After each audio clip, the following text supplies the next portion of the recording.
So, Your Excellency, ladies and gentlemen, dear friends, dear colleagues, thank you very much for coming. I'm very happy and proud to see you here at this day. We invited you for a new format of exchange, which we felt together with our partners here today, UNDP and the British Council. We thought that there are a lot of formats and platforms and discussions and events in Brussels. We felt that there is a need for a format like this, what we would like to start today. And what is the idea of this format? The idea is maybe 2-3 points which I would like to mention. First of all, we are all, together with UNDP and British Council, we have the feeling that capacity development, strengthening of the capacity of our partners worldwide, and today we would like to talk about the EU neighboring countries, is of utmost importance in order to be successful. To be successful with a sustainable development path and to bring forward the necessary reforms. Capacity, according to us, is even much more needed and more important than money, for example. I mean, of course money is important, but very often we have the feeling there's a lot of discussion about financial mechanisms, how to transfer money to partner countries, but what is much more urgent, much more evident, I think, is that our partners, as we, need capacity in order to use this money in a proper way, that the reforms we are jointly working on will become successful. So I think this is the first reason we would like to exchange our experiences in the field of capacity development, capacity for change, as it is called, with others. Would like to share our ideas and our experiences, would like to learn from others. What are you doing? What are others doing in the field of capacity development? What are your recommendations also in order to be even more effective and efficient in our cooperation, international cooperation with our partners? This is the first reason. The second reason why we thought it would be good to have such a format is that we would like to bring closer together the field of policymaking, especially in Brussels, and the practitioners, implementing concepts, ideas, policies on the ground together with the partners in international cooperation. I think this is urgently needed. To draft the right policies is always one thing. According to our humble experiences, the other thing is how to implement this in a proper way. And as we all know from theory and from a lot of scientific work, normally policies are also changed in the course of implementation. So there is a lot of relationship between policy on the one side, policy drafting, policy decisions on the one side, and implementation of policies on the other side. And we feel that it would be good to bring both sides closer together in order to learn what is happening with my policy if it comes to implementation. Have I thought through properly what could happen if we implement those policies? What other aspects are important in order to improve policies, conceptual works is one of the issues. And of course the other way around, to understand better what is meant by policies and to implement this in a way as it was meant when it was drafted is also for us as implementers an extremely important thing. The last thing which I wanted to mention is, of course, learning and knowledge exchange. We feel always that learning is one of the key important factors to become better. And we had a look around, where do we have formats, where we have the opportunity to learn from the implementation experiences of other implementers. And we had the feeling there are not so many opportunities to talk frankly and open based on practical experiences, on cases which we have, not only in theory, about learning experiences. And in order to enrich each other, to become better as implementers, we are happy that in the first stage, the British Council and UNDP agreed with us that this format would be worthwhile, such a format would be worthwhile to do. Now, today's this is the first session, and we will at the end jointly evaluate if this was according to what we expected. But the first idea was today to talk about innovative approaches in neighboring countries, in European neighboring countries. Why innovative? We could also say we would like to talk about established approaches which have been proven to be successful, or others. But we clearly are committed also ourselves as GIZ to the idea to bring forward more innovative ideas. And when we have a look, of course, we have also our innovation management in GIZ, which is also, let's say, a central approach where we think about what new kinds of instruments could be used in order to better serve our partners, in order to improve our services to our partners. What new instruments do we have? What new modes of deliveries do we have, and other things? But if we have and of course we are inventing every time something new. But if we have a closer look to our projects, which seem to be traditional, conventional, we find out that most of the innovations in GIZ are happening in the implementations of our projects worldwide. And we had the feeling that it's a treasure, is something which is very valuable, which cannot be seen if you just have a look on, let's say, the facts and figures of projects. If you do not talk about the people who are doing their job every day and what they are experiences and how do they interact with our partners. So we have the feeling a lot of innovation is embedded in implementation in our projects, and we would be more than happy. And we think that this is not only the case for GIZ, but also for other implementers. And that's why we thought it would be good to have a look in those hidden innovations which which we have, all institutions have, in their implementation projects, which are not being seen if we talk about new architectures of international cooperation, but if we have a closer look in what is really happening on the ground, what do we learn from what we are doing. And the other thing on innovations is, and there we have also to become better as GIZ, according to my observation, we have to have a closer look on the innovations of our partners. What kind of innovations are there already, which we can use in order to scale them up, in order to bring them forward. And this is another issue which I would be very interested in as well, to learn from other partners.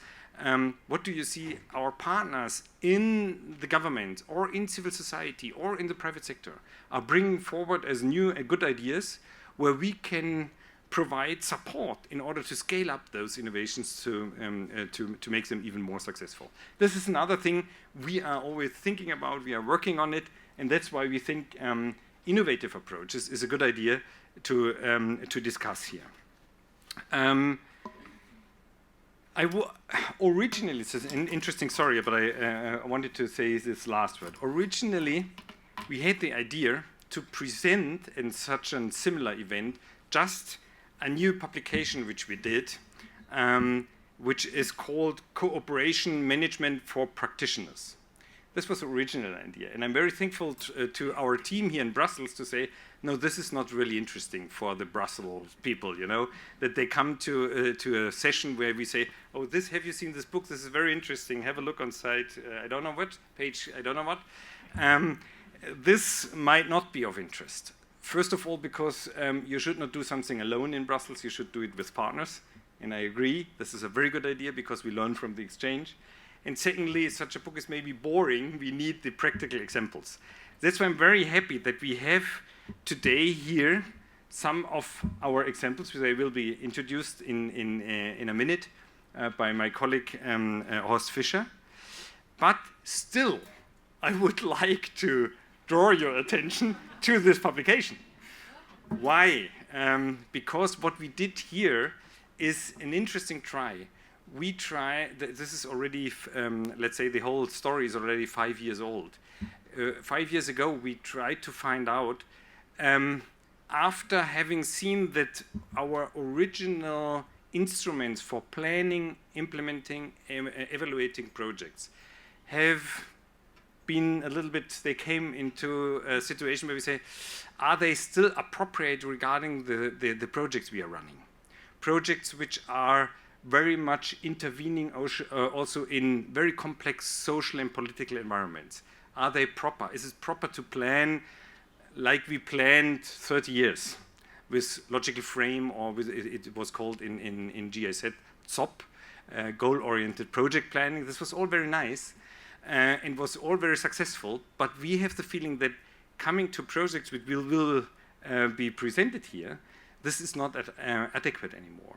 So we thought about what could then be the guideline of all our project managers, and we have maybe 2,500 projects running all over the world.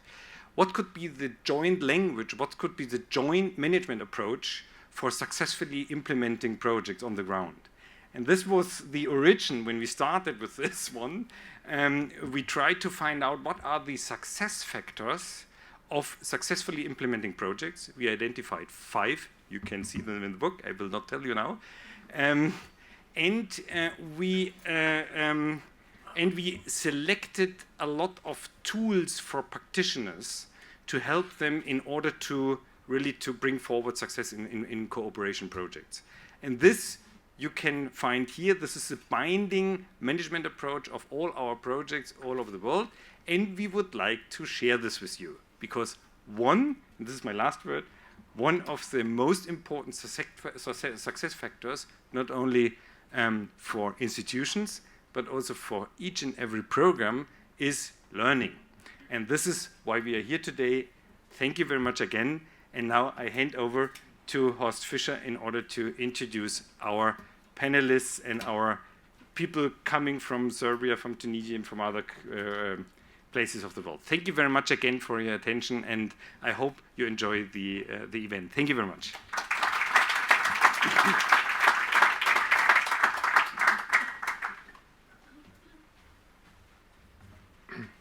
Ambassador, dear guests, dear colleagues, we are running a little bit late, but only a little bit late. Let me just express our gratitude to the speakers, to everybody who is here. We know this is a holiday period in Belgium and a holiday period in Brussels. So it's very important for us to see that this new format meets interest. And hopefully at the end we all agree that it would be worth to have C4C 2, because today we have C4C 1. And I need to add, why is it so dark in the room? It's not just because of the slides here. It's a little bit dark because you might have seen that this event is live streamed. So the camera is over there. So don't turn around if you don't want to be on the internet. If you want to be, you can show your face. And it's not just live streamed, but the idea is also to have it available after the event then on different websites, so that those who cannot be here because they are on holiday or in their offices, that they can look at it.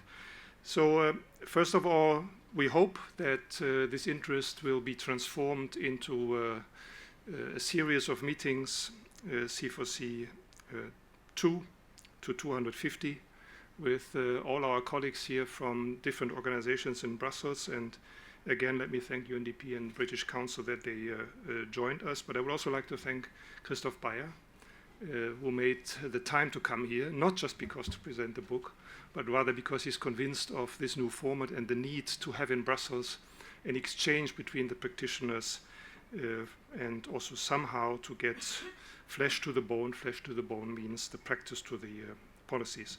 Now, looking at who we have here, I think it's already a proof that if you join forces, you can set up an afternoon, or should I say lunchtime and an afternoon, which goes beyond the typical seminars and workshops we have here, because we have an illustrious group of colleagues here from GIZ in Serbia, Dr. Horvat here, with a colleague, Ivana Duric, over here. They have been working for quite some time in different administrations with different topics, but with regard to communication and training and Serbian integration to the EU, I think is the main topic, and we are eager to listen to both of you. Then we have from the UNDP, Rastislav Vrensky with us. He joined us from Istanbul. Thank you very much. Belgrade, Istanbul, so we already have quite a geographical spread here. He is the manager of the UNDP Regional Hub for Europe and CIS in Istanbul, and had been working before in Montenegro, Tajikistan, and he was the deputy resident in Serbia. So in this respect, certainly there is also the opportunity to share some experiences with regard to the first item I have mentioned. And then we have with us Chris over there from British Council. Chris Jurek is the director of the British Council's EU office, and he is joined by Hamza Kaba from Tunisia, who's running the very interesting project Young Arab Voices. Now, Chris has also quite a history with regard to development, working in several countries, East Asia, Sub-Saharan Africa. So taking together all the wealth of the experience here, certainly we could make up the whole rest of the day. But we only have some minutes, therefore, if I invite now the speakers to come up. I don't know where Maxime is, there, over there. He has the unfortunate task of showing the red card after 15 minutes, so that everybody, it's there, Hannah is there, so that we can really exploit the time. So thank you very much to all of you. Thank you very much to the speakers. I hope that if we somehow stick to the time, and I have already been violating my own rules, at the end we can have also a type of exchange between this audience and the speakers in a Q&A session.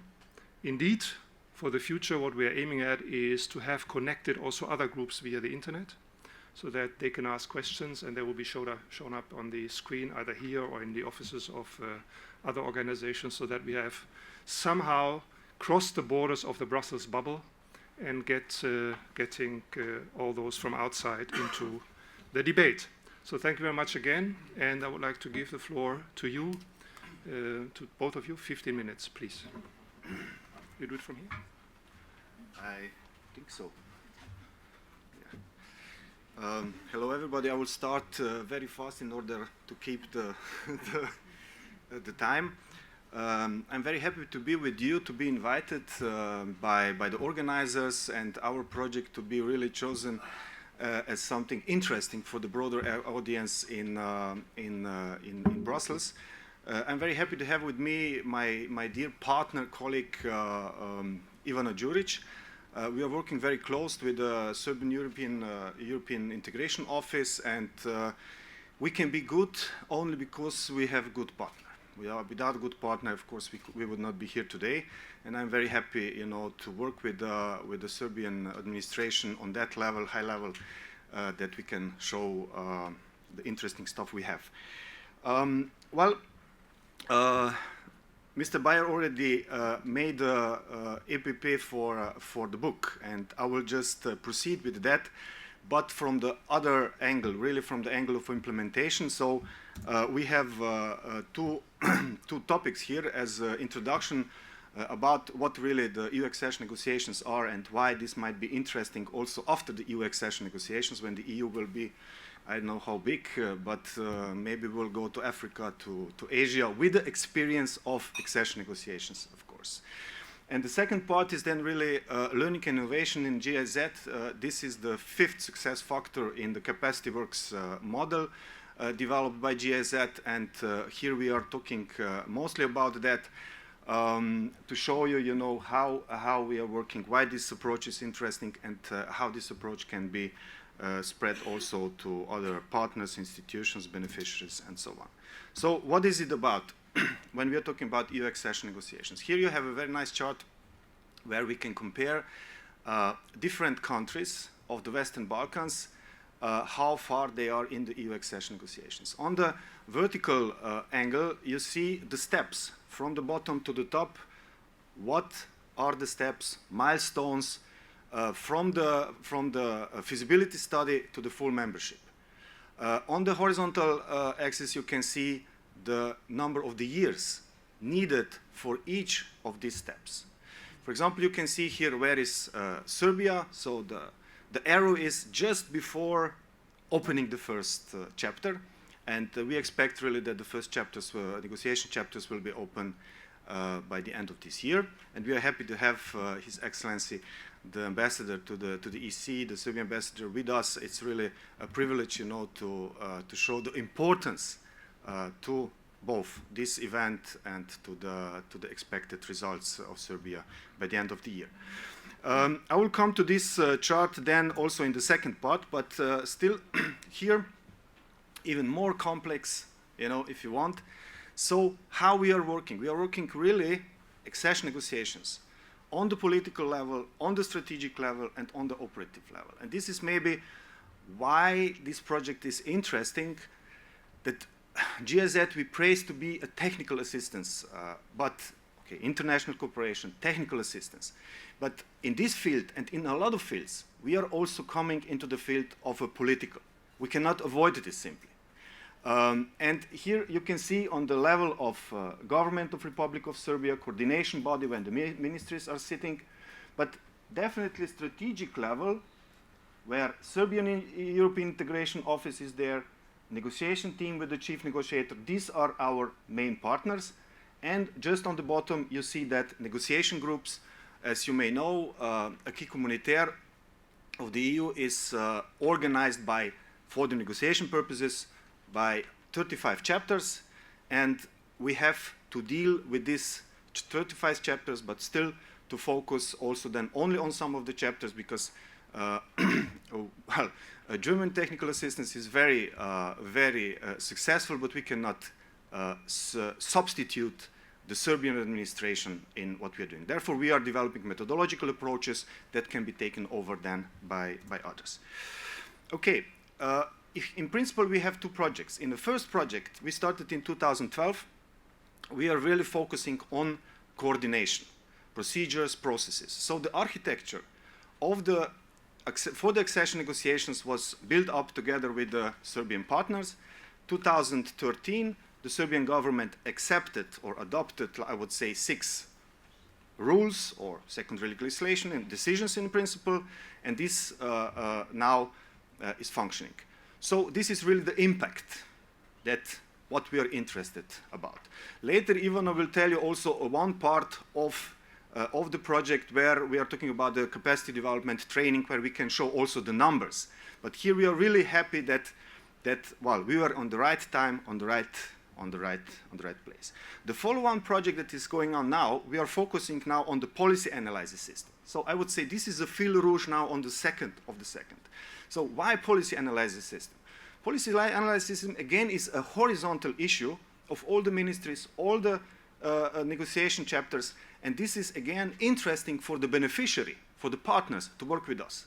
So we are really trying to do something that is useful for the beneficiary, and that's not something what we promised maybe to our commissioner only in Germany. Good. We are now at the second part, learning and innovation. I'm starting with straightforward, what is also in principle from the book, but the possible examples of the scaling up of our projects. You can see we have here different activity fields in the project, but for example, for the policy analysis system that should be developed for the purposes of the EU accession negotiations, we will definitely start with the policy of analysis system for the overall Serbian system, and then specifying for the EU accession negotiations. It's a very challenging task, I'm telling you, and we'll see next year what will be the results.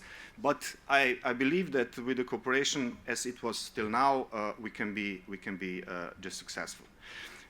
Activity field 3 methodological approaches. Here we are developing something that is not only interesting for negotiation groups that are not part of our project, but even more, also for the other candidate countries. And we have here also a very nice brochure that we developed. I must praise my colleague Dorothea Kallenberger that developed this together with us. She is now in Ecuador to other tasks, also good governance, also very important stuff. But definitely there was a good teamwork without the team for what can be used then within the GIZ family, I would say, but also by other partners. So we are sharing our information very gladly. So here are these famous 5 success factors that we are orienting, or we are orienting our work, or where we look to see, we try to see, okay, where I am now with the strategy, and together with the partners we are doing this. How is our cooperation structure, actors landscape, who are the main primary actors, and so on. What is the steering structure, how often do we meet, and on what level? Processes, so activities, what are the main activities, how we can do it. We are currently developing operational plan together with our partners. It is a little bit long-lasting process because sometimes partner is even too seriously taking the exercise. And on one side, we are very happy about this. But on the other side, you know, of course, it is always then a question of time how long we can stay in the process.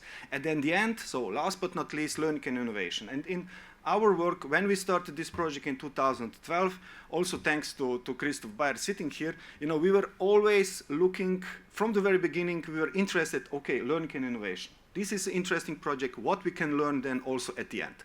Because otherwise this would be just like every other project, so project cycle management and such. So Serbia is a pilot case. Other countries will follow. Definitely. We have already now projects in Kosovo. I mean, all our partners are having there. There are projects in Macedonia. What we wanted to show with our model, so this advisory model that we developed within our project, is that this is not a big deal. It might see as complicated EU accession negotiations. You know, the structure you saw before, and 35 chapters, and horizontal, vertical, but also diagonal, you know, I mean, to think in all these different ways. But in principle, we wanted to show that if there is a model, if there is a structure set, that each of you can take this booklet, read it a little bit, and could maybe start to manage a similar project. We must know that I'm from Slovenia. I made this in Slovenia when we were doing the accession. Germany never negotiated, you know, luckily or not luckily, you know, but probably luckily for the people, you know. So, you know, but also the German experts can have a very active involvement in such a project, despite the fact that they have no experience with yeah, okay. Quite instruments we are using. At right time, right place. Usually with the project is the case that the projects are coming to the beneficiary either too early or too late. And then the administration is having a problem that there are consultants there, they would like to do something, they would like to write the timesheets, but nobody's having time because this is not a priority. Here we succeeded, really the story, we were needed. So we were asked for even more. We even 4 months before the deadline, we finished our project and asked the German government for the next phase. So, I mean, we believe even that on the GIZ with this approach we can do it. 3 different phases. Definitely in the project like this, we are first substituting the partner. EU accession negotiation is definitely once in a lifetime story. You know, the people, the Serbian administration, they have no experience with that. So we are definitely substituting. But then, of course, we are working at our, I would say, well, that we are not needed anymore. So when we are not needed anymore, then we are successful. It might be very paradox, but this is the case. Good. If this is something special of the GIZ, definitely the capacity works can be used very much. I'm very happy that I had this as an instrument, as a team leader of this project, that I can use this. But what is even more interesting is we are using this approach also with our short-term experts. We are using, when we are doing the reporting, when we are doing our evaluations, whatever, you know, we are using this approach. It is in the beginning quite maybe strange for the new people, but it helps them then really to get into the topic much faster than it would be. And this is then the crucial question, you know, can we use this approach also for other continents, other situations, negotiations with the WTO, OECD, ASEAN, and so on? We believe yes, but as you know, every project is of its own, different, you know. But what we showed here, that we have an approach that can adapt on the situation with the some, I would say, steps and some, not some, but these 5 success factors. If somebody will define even more success factors, I don't think this is a good idea.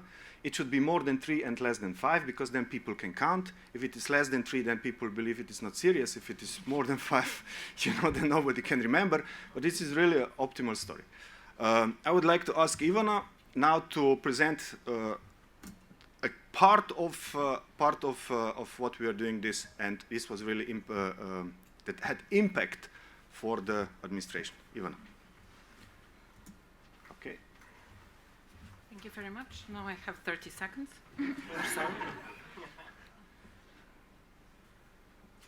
Okay. Good. Then, sorry. Okay, I'll skip the first part, and that was not the plan, but I just want to say who we are.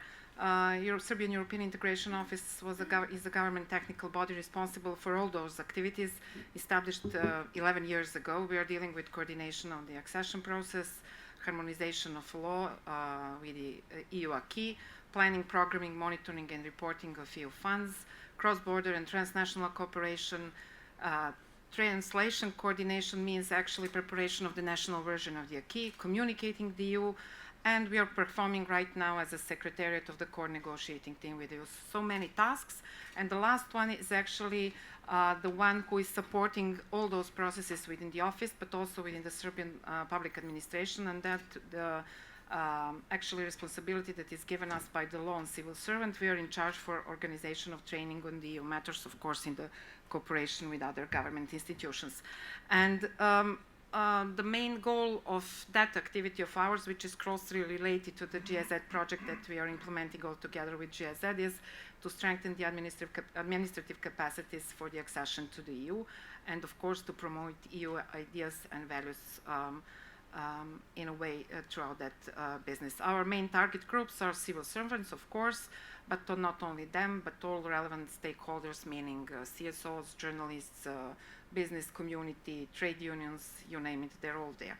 Nowadays, our main target groups are members of negotiating group and the colleagues, civil servants who are dealing with the drafting of law relevant for the national plan of the adoption of the acquis, and the colleagues who are dealing with the translation of the EU documents and the legal and expert revision, which is really important task that we are conducting since 2010. Oops, no. Something happened. Can you help me, please? Oh, good. So, thank you for that. How we do it? All our trainings are tailor-made. That is really important because our needs are very specific, and we are in the business for more than 10 years, so we know what are the needs. We are covering the whole training cycle throughout questionnaire to do all members of the negotiation, 35 negotiation groups. There is around 700 people who are participating in those negotiating groups, to the all EU departments in all ministries. Then we, as an office, as a people who are closely dealing with all those priorities, all those tasks that I presenting at the beginning, we are selecting priorities in accordance with the national plan of the adoption of the acquis, annual progress report that we are waiting for tomorrow, as it's said to us. And of course, from the recommendations from the screening reports, as you maybe know, we finished our screening process in March 2015, and now we are in the process of, Commission is in the process of issuing, and we are reading very thoroughly those screening reports. And the one really important part of the whole cycle is evaluation, and that's the place when this project is jumping in. So and that's the innovative approach of the project, and not only in Serbia, but that's the story that this Monday I was in Zagreb on the conference organized by our Croatian colleague, and the topic was how to achieve excellence in EU training matters. So we were there presenting our case. It was all about evaluation up to now, up to 2014. We mostly deal with the ad hoc evaluation, and then we realized that it's not enough, and then all together with the colleagues from GIZ, we developed the methodology for using the online platforms. That's the free and open source of survey software tool, the LAM survey. And we are using that in order to compare the results from the ad hoc evaluation and from the external evaluation. That's the evaluation that we had from the independent agency, calling third-party results, because we need an independent view on our results in order to actually find out what are the most successful forms of civil servant professional development. And it said, our first ex-post research that we conducted last year said, and very thoroughly, methodologically implemented, said that internship or kind of short-term secondment is resulting with the most relevant and deepest changes on individual level of every civil servant and organizational level, on institutional level. I have to say in this moment, that our main partner accepted GIZ in that sense is British Council Belgrade. UK government is actually financing those internships that we are sending our colleagues to the UK institutions in order to learn and to develop after that our institutions as well. We are actually, it's a sustainable system because we have trained people who can work in that, who can use that tool very efficient, and we use that results as a source of information for communicating EU, which is really important. And at the end, I would say for us, the key factor of successful project is always the active listening. So we have that in the GIZ up to now, and we really hope that we will have it in the second phase of the project, because the result of the active listening is actually trust, and that's the, I would say for us, it's the most important, and others said it as well. So thank you very much.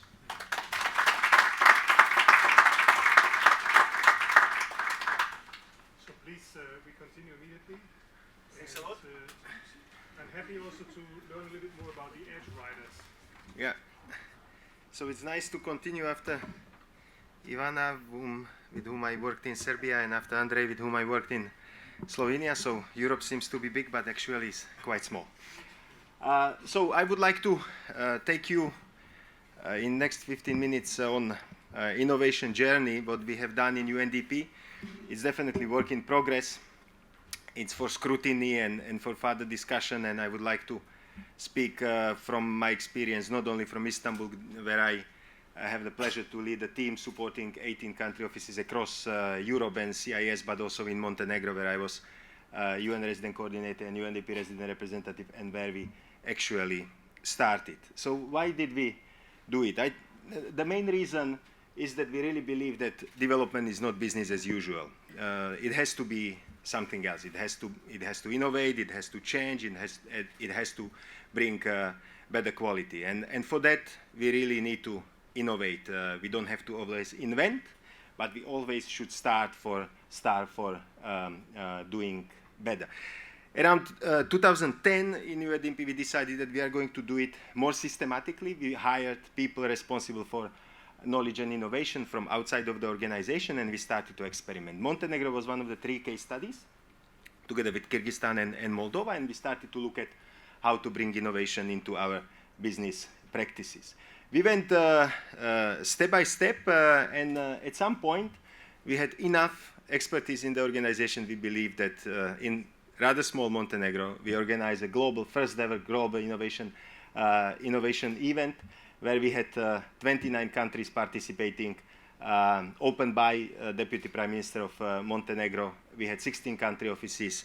And what is also important, we always partnered with the top-notch institution, 8 top-notch institutions. I will be speaking about it later. And then when we one of the outcome of that global event was something which we called Budva Declaration. It was 16 points which we offered to management of UNDP, what they need to do in order to promote innovation across 166 countries in which we work. Then when we looked at what we actually do under innovation, we could formulate basically 3 service lines. The first one is deliver a new policy solution that use different way to tackle old problems. And this is working around innovation labs, behavioral insight, big and new data. And there are some examples you will see there where we have been working on design on innovative teams with the government in Georgia, on use of social network analysis for promotion of small and medium enterprises, on behavioral insight, gaming to tackle youth unemployment or terrorism, or conflict prevention in Cyprus and Kyrgyzstan, new sources of data, crowdfunding. I will be speaking about it in a second in more detail. The second service line is more directed to our staff and partners, and it's really building a new generation of skills development workers and development agencies really need to do things differently.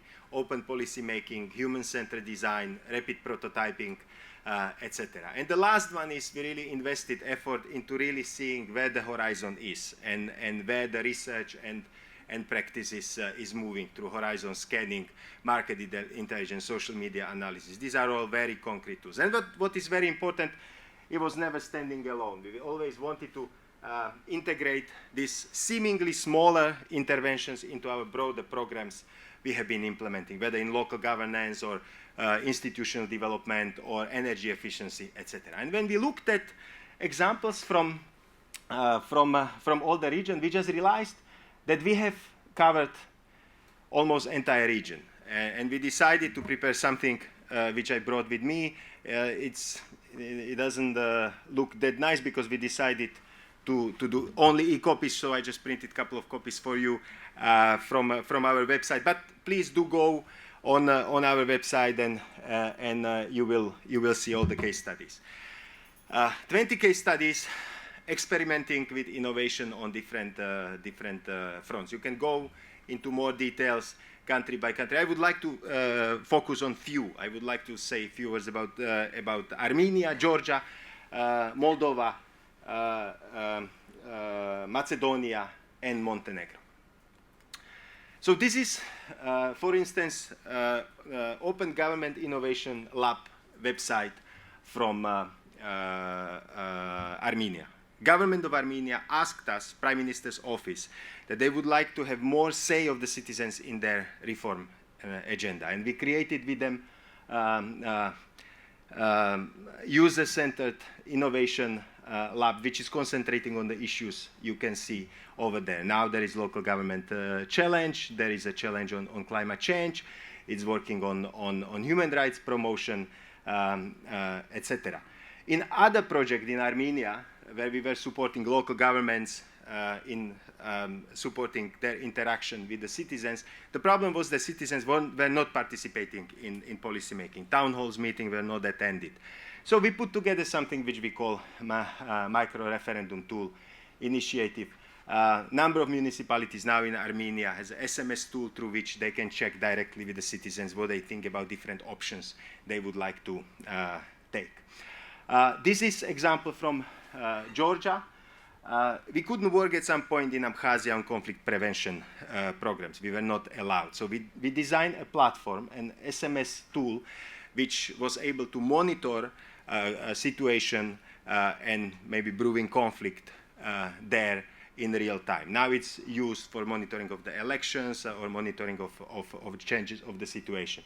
We also invested into development of a game which is actually promoting confidence building across divided communities. And again, one very small example of innovation within broader conflict prevention program. Presentation will be left with you, so if you want, go to the website, click further and learn more.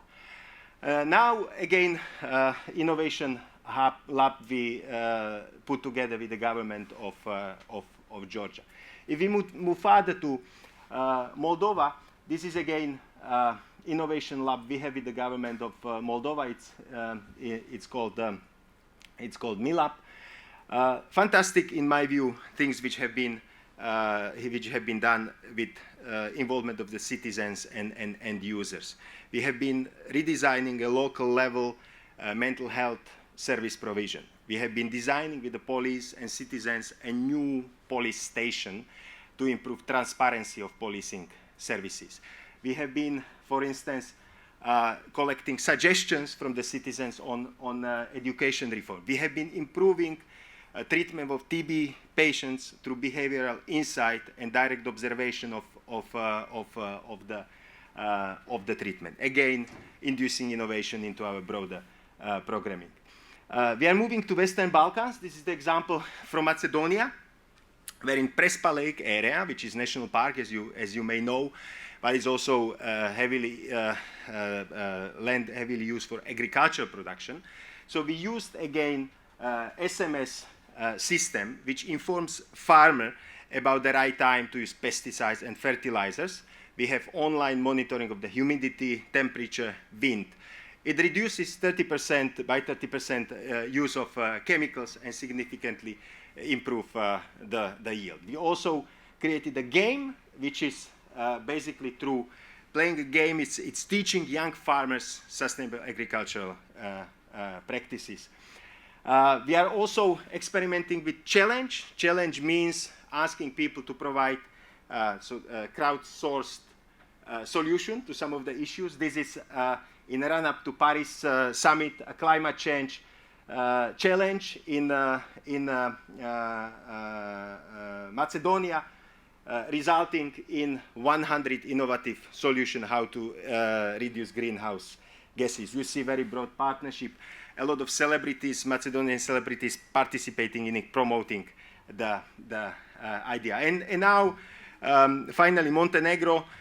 In Montenegro, this, for instance, Lijepa Crna Gora, which means beautiful Montenegro, and Otvorene ideje means open ideas. We just wanted to promote economic development in the northern part of Montenegro. And what we did with Foreign Minister Igor Lukšić, that we asked 5 municipalities to nominate dilapidated spaces there, the military barracks or abandoned national museum or abandoned sport hall. And then we basically, it was 55,000 square meters. And then we asked organizations and citizens through open challenge in Montenegro to come up with ideas how to give new life to these objects. Government committed to finance it. We got 279 proposals. 10,000 people voted for the winning 5 proposals, which are now being implemented. What we also, for instance, did in Montenegro through the challenge, which was won by Faculty of Electrotechnics, we created a simple application, mobile application, to monitor tax evasion, illegal construction, other wrongdoing. So now we have in Montenegro 7,000 monitors, which are sending their reports directly to the website, which connects it to the institution which is responsible for it. We have by now collected 1.5 million euros, which went for 50 public projects. People voted for it. The website, Budi Odgovoran, Be Responsible, has been visited by 820,000 people in the country with 615,000. So again, small example how you can include innovation into broader programming. I'm concluding. What did we learn from these 20 country examples? It's clear that innovation brings development results, especially if it's integrated into larger development interventions, as I was trying to show. It institutionalizes new culture of experimentation and risk-taking. It empowers colleagues and partners, and in current world, it's also very important, it looks good. You need to partner with the best. So these are the institutions we are partnering with. What I'm saying is not the propaganda. We did thorough evaluation in 2014 using leading institutions, which concluded that what we are doing is the right direction. I'm saying it's still experimentation, but there are already some concrete results. Future, we realized that we need to introduce it more systematically in our business processes. So we are looking at our project management cycle with Nesta, British government innovation outfit, suggesting a very concrete toolkit how our practitioners would use similar examples as they work. We are looking at alternative finance mechanism for policy and development. With the United Nations Volunteer Program, we are looking at designing innovation in linking public authorities with so-called network youth, which we see emerging across different countries. So this was an attempt to convince you that by systematically applying innovation across our programming, we can not only achieve better development results, but also have an environment of experimentation and risk-taking, which is extremely important in the field of development, as there is no silver bullet, as we know by now. Thank you very much.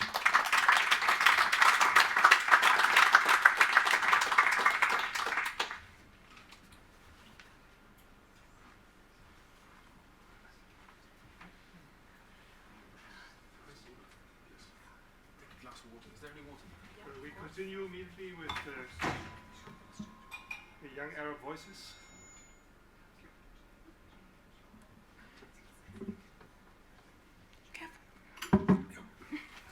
Don't fall, whatever you do.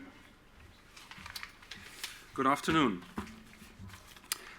So on these two really interesting topics that we've already covered, we wanted to present innovation in a different form, which is really with regards to, if you want, a philosophy and a concept of development and how you achieve impact. I will start with the overall presentation, and Hamza, my colleague from our Tunis office, will give the specifics of Tunisia and MENA region realities of this program. No, that's not the one. That's the first one. All right. Just to be sure, yeah. Okay. I just wanted to flag that the particular program we're going to be talking about stems from a program which was developed by the British Council called Active Citizens. I won't bore you with the detail, but the bottom line is this is a social leadership program promoting intercultural dialogue and community-led social development. Now, that is a program that runs around the world by the British Council and its partners globally. That is, if you want, the methodology of the Active Citizens program, from which different programs were spawned or derived from, and the Young Arab Voices, which I'm going to present now, is one such program. Now, the innovation, if you want to call it innovation, is that youth are the change agents. And that is what, if you want, drives the philosophy of our approach to social change, social impact, and engagement. Now, I wanted to highlight a comment made by one of the Yavas, you'll hear the word Yava quite a few times, about understanding that you have to be the change you want in the world. So basically it's about engagement, it's about activism, and Active Citizens is the core of that. As an individual, what is your role and function in society and how you contribute to it? Key points about this program: focus on youth as leaders, partners for tomorrow, and change makers, because youth is part of the solution, not part of the problem. Now, an interesting aspect, which is about the culture of debate in the MENA region, and I'll get back to that in a second, but what this means is that a report conducted last year on our YAF program concluded that basically this program has introduced the concept of debate in the region, which is not something that you will find naturally. And that is an extremely important element of our program. This is the backbone of engagement. So youth to youth and youth to stakeholders dialogue, debate and advocacy, supporting democratic principles, and we'll get back to that again. Now, just to get on the first point, focus on youth. We're saying that youth is not the audience, youth is the actor. And that is, again, part of the philosophy. Social engagement and active participation at community, local, and national level is the outcome, or the output and outcome of that engagement at the initial front of understanding a role and function in society of an individual. Internationalization is basically about how you share knowledge, benchmarking, organizing partnerships and networks between youth organizations, and creating platforms for engagement. And ultimately, and empowered and enable youth, skilled to be able to function as a proactive and dedicated individual in society, helps in the transformation of the role of civil society, because they will become your civil society actors of tomorrow. Now, next point. This Young Arab Voices is a joint initiative between the Anna Lindh Foundation and the British Council, as I said, supporting young people's skills and opportunities for debating and advocacy in their countries.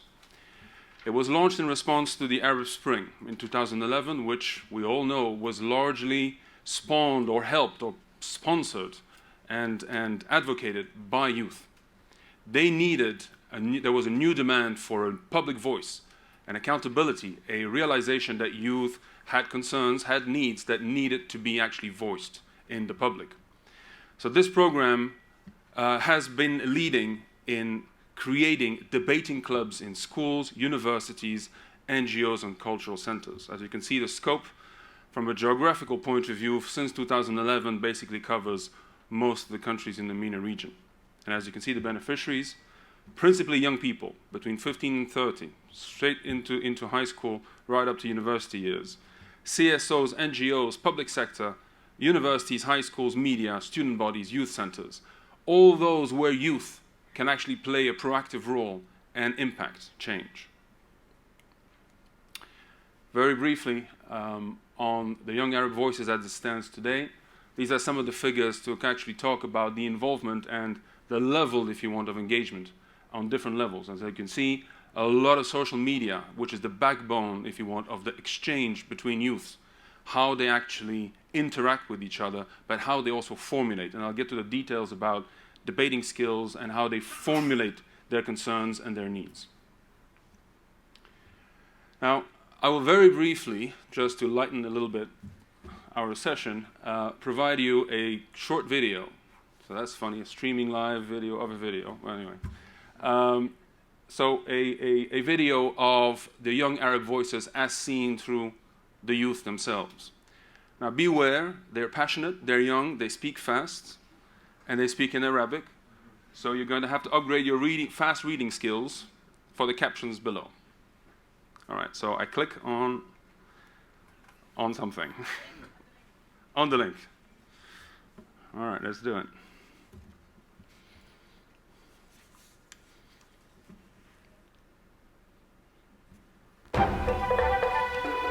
فكرة الدولة يعني المواطن. لما أقول أبني دولة يعني أبني مواطن.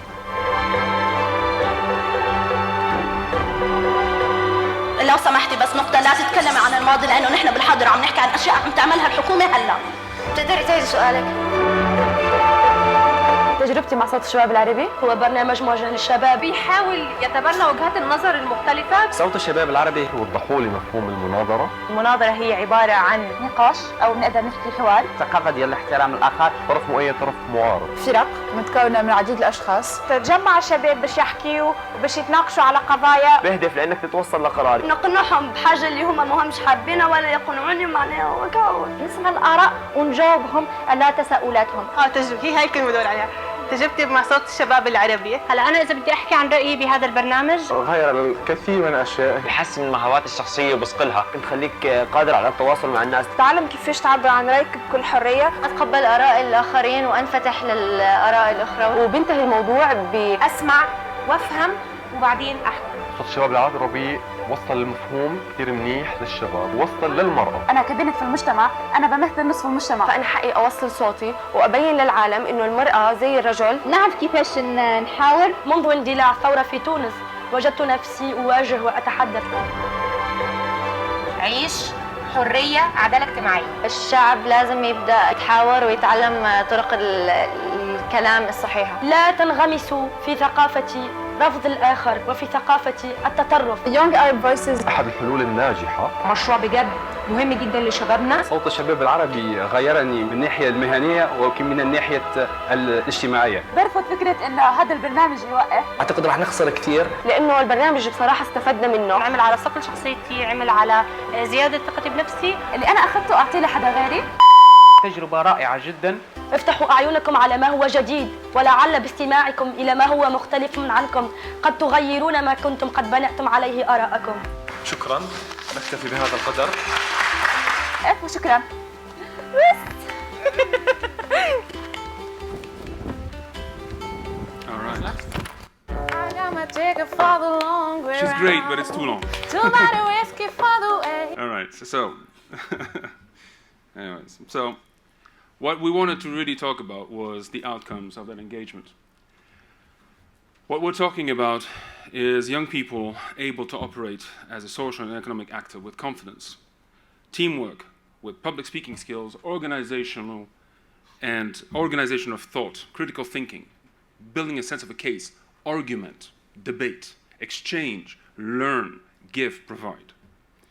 Active social engagement, from self-awareness to the role a person has and a function that person has in society, to be able to discuss global issues, local issues, confidently. 1 minute already. My God.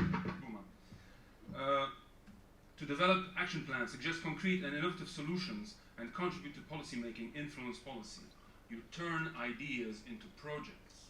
This is what active citizens and young Arab voices do. Bridging the gap between virtual and public space, from the blogosphere to the public debate sphere. How you organize, if you want, that transition of the voice. Also, obviously, youth as a society-wide voice, whereby we are capable of harnessing, if you want, across the country, from the rural areas and the urban areas, the concerns of youth, and we know that we don't like the word, Rosie, but as a vector for communicating what are commonality of issues and specific issues across the country. Individual capacity building, community action, policy change. These are, if you want, the outcomes that are provided with that self-confidence. Finally, question, challenge, debate to protect against extremism views and extremism discourse. These are, as you may have heard in the video, ways to be able to challenge that. Now, I will very quickly pass on to Hamza. And by the way, in the video, there is a person, a young man who was talking about having transformed his social and professional life and skills. Hamza will mention that person in particular as part of his part of the presentation. Thanks, Chris. I go that way. Yes. All right, good afternoon. I'm very happy to be here and to travel to Brussels. This is my first time, by the way. So speaking about the program, I've been in the program since 2011 and have witnessed almost every single thing happening ever since. And speaking about what is this program doing to these young people, starting by the leaders is creating all the changing. Now speaking about the judges, the person I met in 2012 now became a judge. He's only 26 years old. And he said that 50% of the skills he learned at school and 50% with young Arab voices made him the judge of the day. And he's trying to apply this even in the court because he's listening to different sides with different perspectives.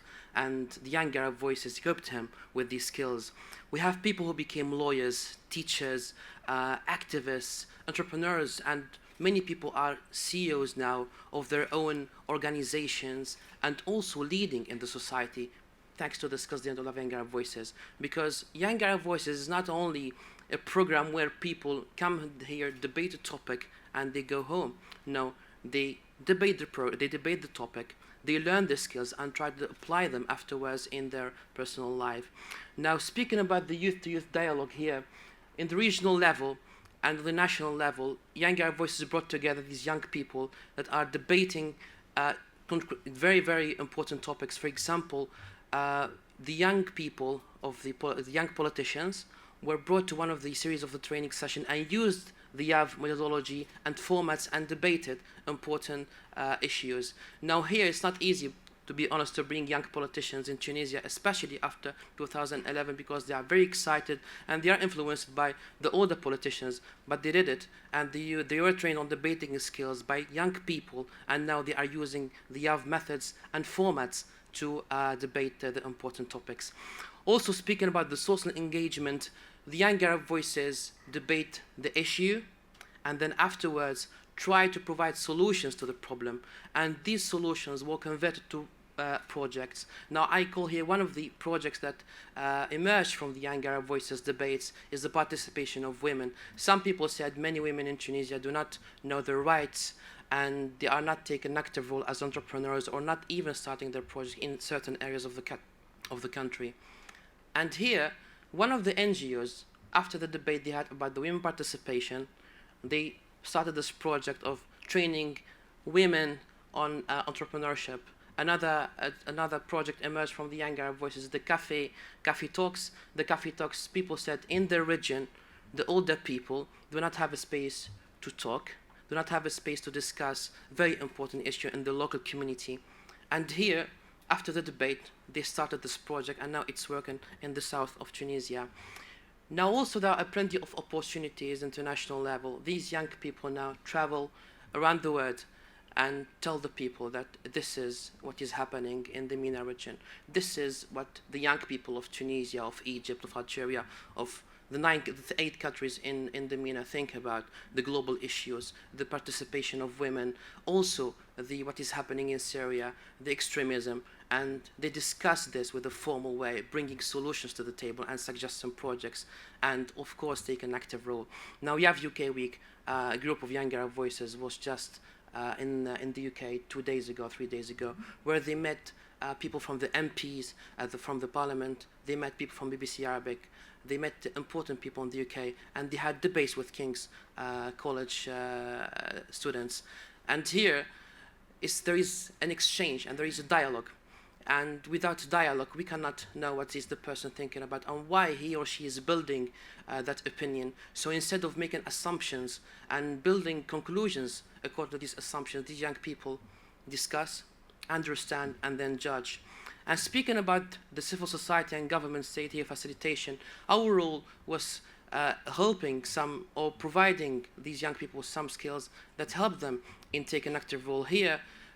Some of Young Arab Voices participants now are taking an active role with an NGO, one of the leading NGOs in Tunisia called iWatch. And these young people are now being the watchdog of the Tunisian government and following the daily activities of the Tunisian government and bringing this to a debate, because these debates happening in the government or in the parliament we can provide solutions to these problems. And another example is Young Jurists Forums is also one of the leading organizations. They took one of the biggest or noisiest debate in Tunisia now, the reconciliation law, to a debate, and they suggested solutions to this. 1 minute left, 30 seconds left. Okay, so by the end, I think there is diversity in the Young Arab Voices. Where some people see this diversity of the cause of the problem, we see behind this diversity solutions. Because if you bring a homogeneous group, it does not bring solutions as a group of diverse people. And the Young Arab Voices here is not only about bringing these people together, but equipping them with the needed skills and giving them the opportunity to take an active role and be the change agent that we want to see in the MENA region and, of course, in the world. Thank you very much.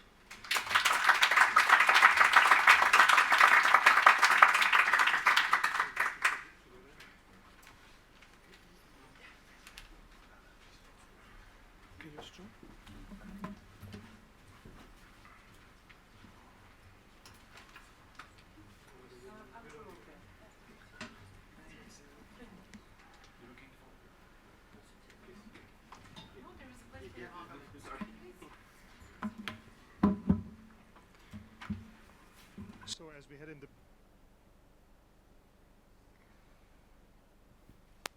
Is it working? So I cannot hear myself.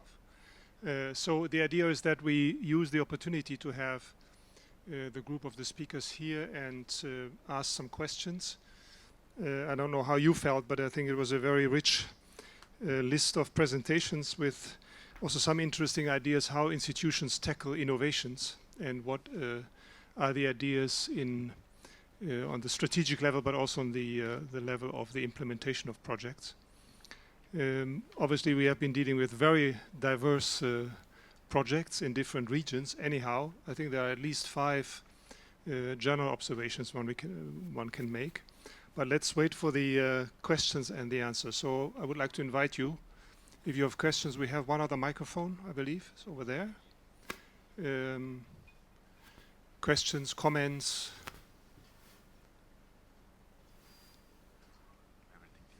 I can move over here because this is the only opportunity you can have access to these people in a group.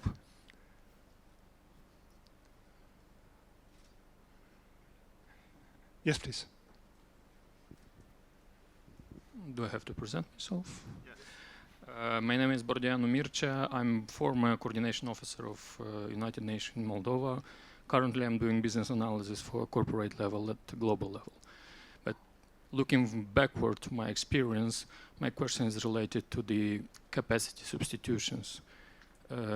That's a very nice project and very nice results I expect, but do you specifically measure if you don't do a capacity substitution? Do I have to explain what's capacity substitution? Capacity substitution is when you have a government and then in place of building the capacity of the government officials, you hire external consultants, so they have all the knowledge and all the, they do all the job, and then once the financial contribution finished, then the consultants are gone and the government stay there and they don't have enough capacity to actually continue the job and maintain the level of whatever you brought and whatever you did. So it's not sustainable. Thank you. Was this the question? I think you can somehow switch these on, or are they on? Question to some particular person or? To everybody. Most related to first two presentations. You first, me first. Yeah, I mean, this is why GIZ is trying to do differently. You know, we are not just coming as a project, writing our timesheets, being signed by a beneficiary, and then we are going after the project is finished. But what you are saying is, I would say, even the systematic problem. So, problem of system. The projects that are lasting only 2 or 3 years are not enough. So, you know, therefore, then it is coming to substitution, and when the people are not there anymore, you know, then people are more or less, I would not say lost, but, you know, then you can see whether this was really useful or not. I mean, the accession negotiation is a different story a little bit. You know, I mean, here you must do a substitution in the beginning, and I tried to show in the beginning. It is really kind of twinning approach. You know, when you have on one side a government and you have on the other side also a government in principle. We are talking here about the bilateral cooperation, where in our case the German government is doing a backstopping in principle. This is a very strong case. The question would be, why, how other 10 or 12 countries of the accession of enlargement in 2004 succeeded to be a member states without such a technical assistance? So I think that also Serbia would succeed this, but it would be much, I mean, heavier. I don't know, maybe Ivana can say more. I would say that we were completely aware of the issue that you mentioned, but in 2000, when we started our EU integration business or preparation for the EU accession of Serbia, so 15 years after, actually I could say that it's not the case, at least in Serbian case, because I mentioned during my presentation that we have around 600 people who are just dealing with the core negotiations. So they're all people that are really trained and skilled for this process. Yes, we have a lot of help from the various development partners, but we are the one who are tailoring our needs. So we know the needs and we know what kind of expertise we have to gather from outside. So I would say that that in our case we are better than that. So we had trainings every other day since 2005. We trained more than 18,000 people within the Serbian administration. These are huge numbers, and we like to show off a little bit with those numbers, but actually we learn a lot from that, and we learn that we have to learn and we have to be the one who is conducting all the things that we have to do, not our really dear experts from abroad. And maybe just a small point, you know. I mean, all the activities we are doing this together with a partner. For example, we will now establish a model on measuring financial flows between Serbia and EU. So the model will be done only if the counterpart will organize the human capacities for that. So I would say we Germans, we are that arrogant, you know, that we don't work if we don't believe that there will be a result in the end. You know, and we Serbs are still arrogant in order to I mean, to collect all the things that we need. Actually. Oh, we can add other nationalities now. Yes, please. Sorry. Yeah, let me also just a few sentences. Very good question, and just to complement Andre and Ivana.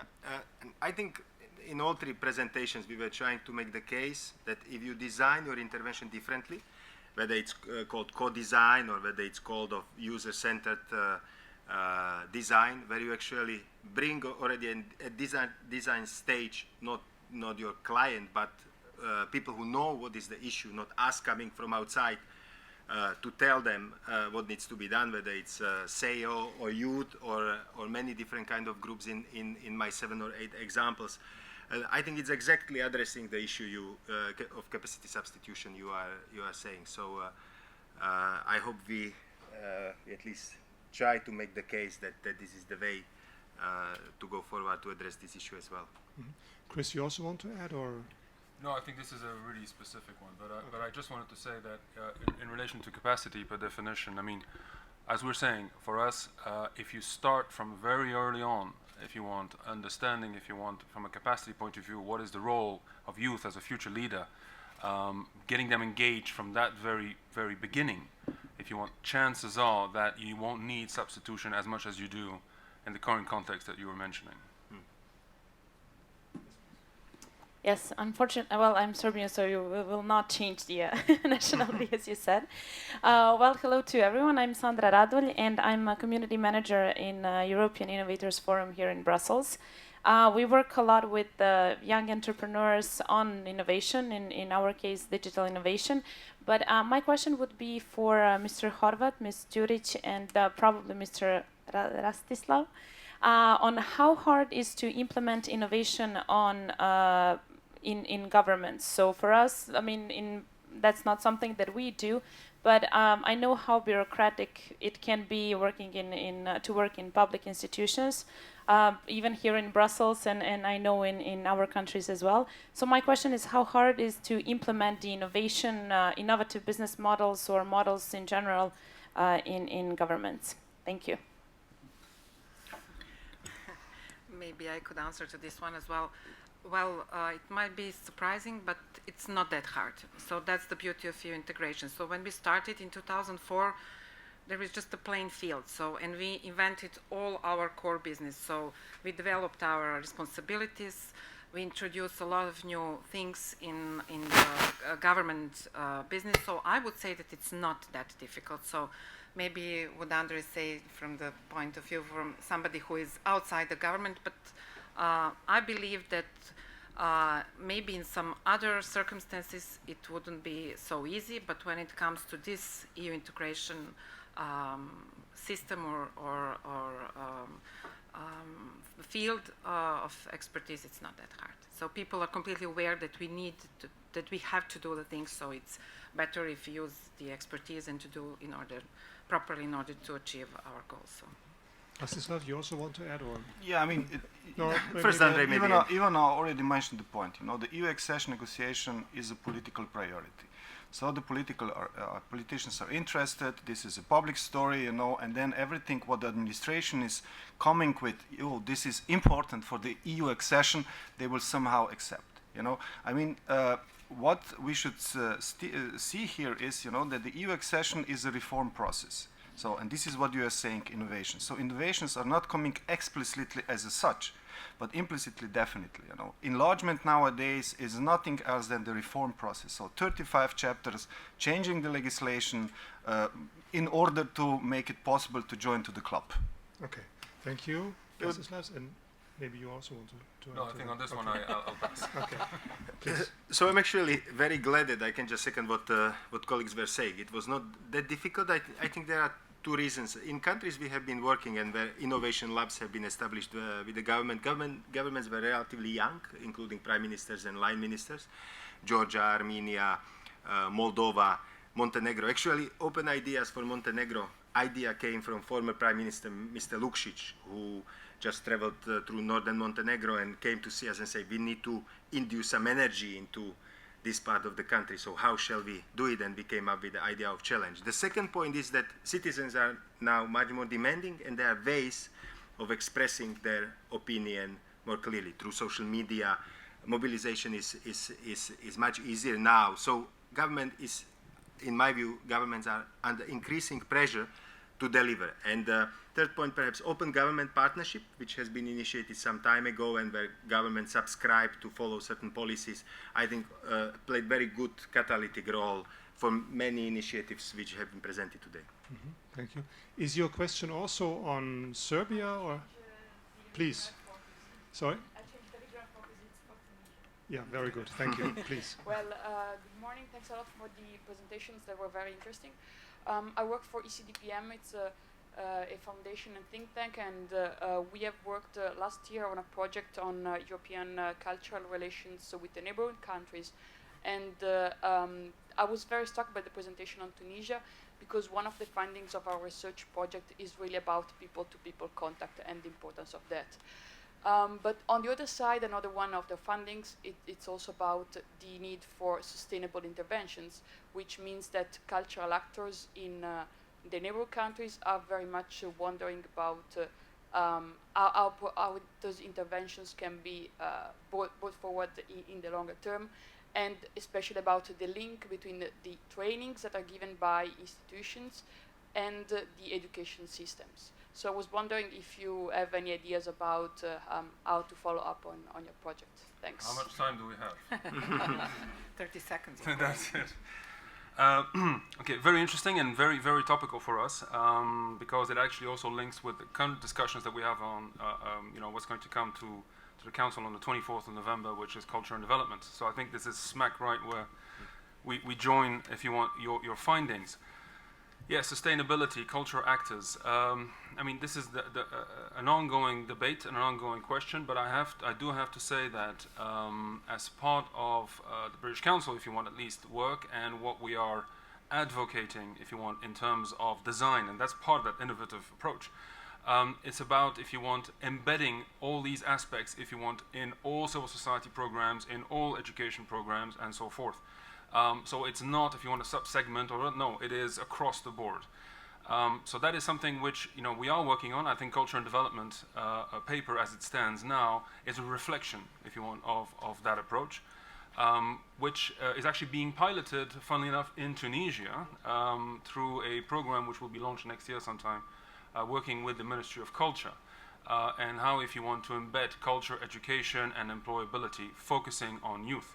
Again, I really want to focus on youth because I think youth is, for us, the key dynamic driver of change in that region. And without that, we are basically wasting our time. 30 seconds. Thank you, Chris. Are there other questions or observations? Yes, please. Hello, my name is Arne from the German Institute for National Security Affairs. And I was a question on the Young Arab Voices program. Because you mentioned that you also even talk or invite young politicians to the programs, to the shows. Do you think that's only possible maybe in a young democracy? Because I don't know of any these kind of examples in European countries. And then follow up, do you have European initiatives, or are there any cooperation partners, or except for the British Council, where you have similar forums that you talk with and engage with? Go ahead, Ansa. Go ahead. I mean, talk about the competition, the box. Well, so there are two main opportunities, like in the Young Arab Voices. Now, first there is the training program in the debate clubs, where they practice and learn different things, and there is a competition, or national and regional competition. Now, speaking about the national competition, where around 24 debate clubs are brought to a 3-day event, and they have to compete over one title, Tunisia's Best Debate Club, and then the Best Debate Club takes part in international opportunities. For example, the people who went to the YAV UK week are the ones who won the Boxing Days, what we call the national competition. And these people, they interact with different stakeholders. They are mainly the young people of the UK, and here there is a learning and sharing events because, for example, now debates in the UK have been running for more than 200 years, I think, or something like that. And so there is that exchange, and sharing this experience with young politicians didn't only happen in the UK but also in the region. So for example, today in Morocco, they have this youth government, and the Minister of Education and other young ministers of the youth government are younger voices participants. About the program that I talked about, where young politicians were brought to a debate, there were 12 political parties who participated in this event. I was telling Chris about the experience. I said during the first day it was not as easy as we thought, and then during the third day people were following the rules of the young Arab voices, where they stick to the time they were given to each speech, they stick to the role as a first speaker or second or the third, and of course they are not there, as I said, to speak about the problem and say this is a problem or criticizing, but also saying we suggest this solution and we suggest this action plan as an alternative for the problem. I'm sorry, I do have to add one thing about the program and the way that the concept of the program.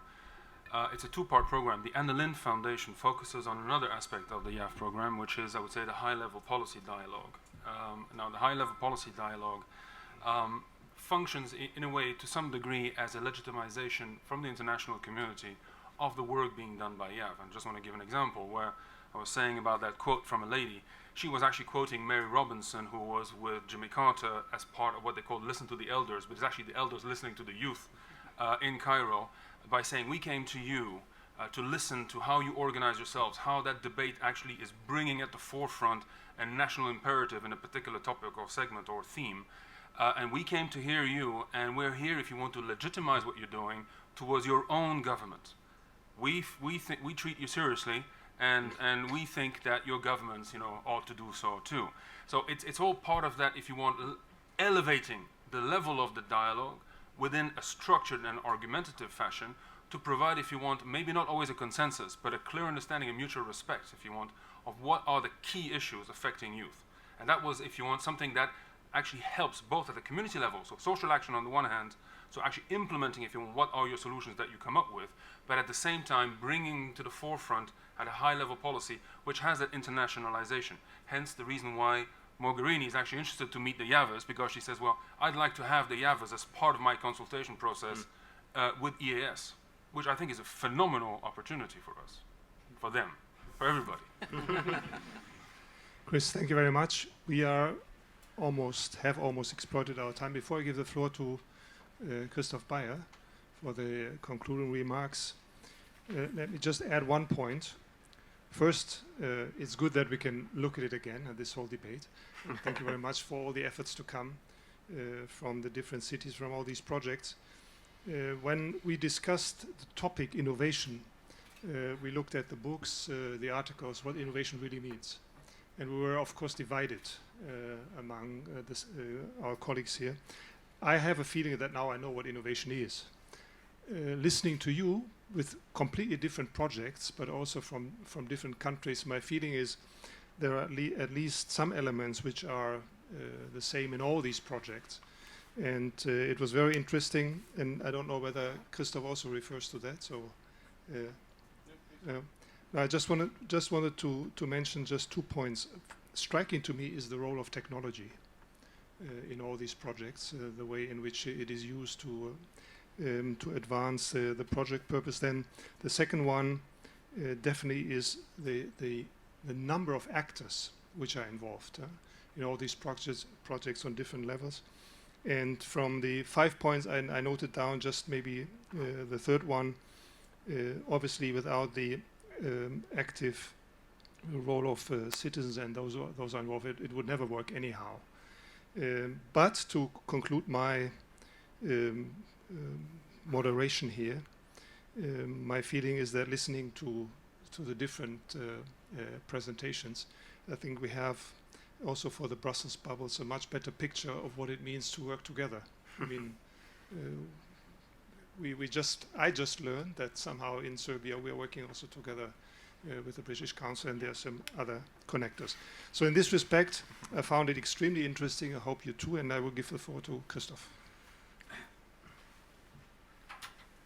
Yeah, thank you very much, and thanks for everybody who stayed with us here. Thank you very much again, also from my side, that you came from all over the parts where you are coming from to join us here. For me, it was also very inspiring. For me, it's always inspiring if I hear concrete stories about development work and international cooperation.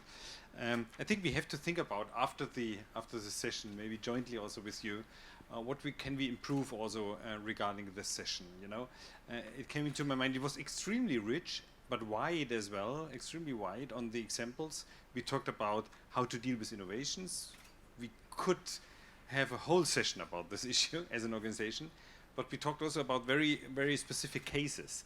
And I would love to enter in the discussion also to each and every case, you know, especially if you come up with this youth cooperation, for example. There has a lot of experiences and projects we have as well, and would love to exchange our experiences with what you have done, as we know that a successful dialogue is a very, very difficult thing to do, and both partners of this dialogue have to be approached, as we heard.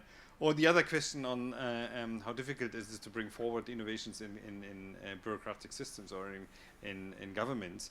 I mean, if I have a look on our own government in Germany, I think maybe it's easier in Serbia than it is at the moment in Germany.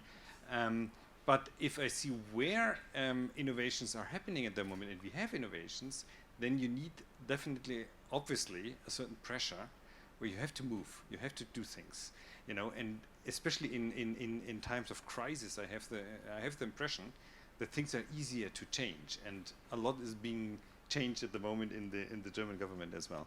So I was very enriched. I feel very enriched from the examples. We think we should think about to concentrate more on a specific issue for the next time, so that we can add different experiences from different organizations, then even maybe to complement and link to each other better. This is also something which I like very much. I had also, it was very interesting, your examples from how to profit from digitalization. I mean, we also start a new own project in our company-wide, in order to make better use of the opportunities of digitalization. Would also be another interesting aspect to enter in it. And the whole issue which you presented from Serbia, how to structure such a complex political process with all these levels and how to involve people in such a field. I think a lot of countries could learn from your experiences in Serbia now, which you jointly have made. So thanks again. And for me, we would like to do it again. And what we have to change, we have to learn. Maybe you give us also some hints from your observations, what we can do better in order that everybody can profit from such an event. Thanks again, and enjoy the rest of the day. Thank you very much.